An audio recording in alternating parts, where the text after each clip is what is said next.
السلام علیکم، محمد عامر۔ میرا سوال ہے کہ ذاکر قلبی کو اکثر نماز قضا کرنے سے کیا نقصان ہوتا ہے؟ کہ نور میں کمی ہوتی ہے؟ رہنمائی فرما دی۔ ذاکر قلبی دراصل مومن ہوتا ہے، اور مومن کے اوپر نماز اللہ تعالیٰ نے وقت کے ساتھ فرض کی ہے۔ تو اگر مومن یعنی ذاکر قلبی جان بوجھ کر کے نمازیں قضا کرے گا تو اس کو نقصان ہوگا۔ سب سے بڑا نقصان تو یہ ہوتا ہے کہ یہ جو ذکر قلب ہے، اس سے جو نور بنتا ہے وہ نور سینے میں ہی رکا رہے گا۔ نماز جب وہ پڑھتا ہے تو نماز میں اللہ تعالیٰ کے دوسرے جو اسما ہیں، صفاتی اسما ہیں، ان کا بھی ذکر ہوتا ہے نماز میں۔ تو وہ نماز کا نور ذکر قلب کے نور کو پورے جسم میں ڈسٹریبیوٹ کرتا ہے۔ تو نماز کا کام کیا ہے کہ سینے سے نور لے کے پورے جسم میں اس کو ڈسٹریبیوٹ کرتی ہے نماز۔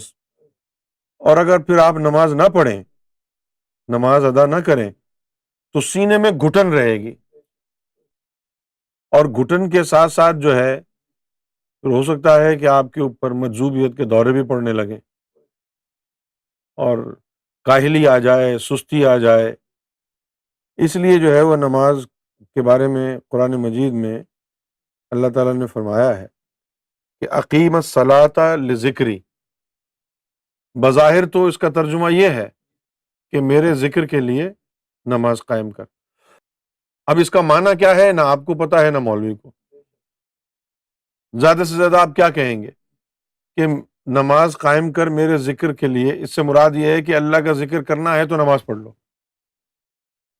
لیکن اگر یہ اس کا مطلب ہوتا تو اللہ مختلف آیتوں میں یہ نہ کہتا اذکر اللہ ذکرا کثیرا۔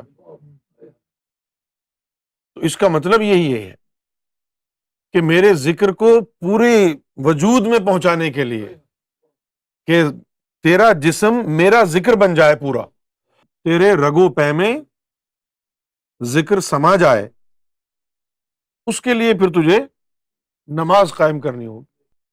تو مومن کے لیے تو نماز بہت ضروری ہے۔ پھر اس کے ساتھ ساتھ سرکار گوھر شاہی نے یہ بھی فرمایا ہے کہ دین اسلام کے دو پر ہیں، ایک نماز اور ایک ذکر۔ ایک پر سے پرندہ اڑ نہیں سکتا ہے۔ آپ نے فرمایا کہ جو لوگ صرف ذکر کرتے ہیں وہ ذاکر ہیں، اور جو صرف نماز پڑھتے ہیں وہ نمازی ہیں۔ مومن وہ بنتا ہے جو ذکر بھی کرے نماز بھی پڑھے۔ مومن وہ بنتا ہے جو ذکر بھی کرے گا نماز بھی پڑھے۔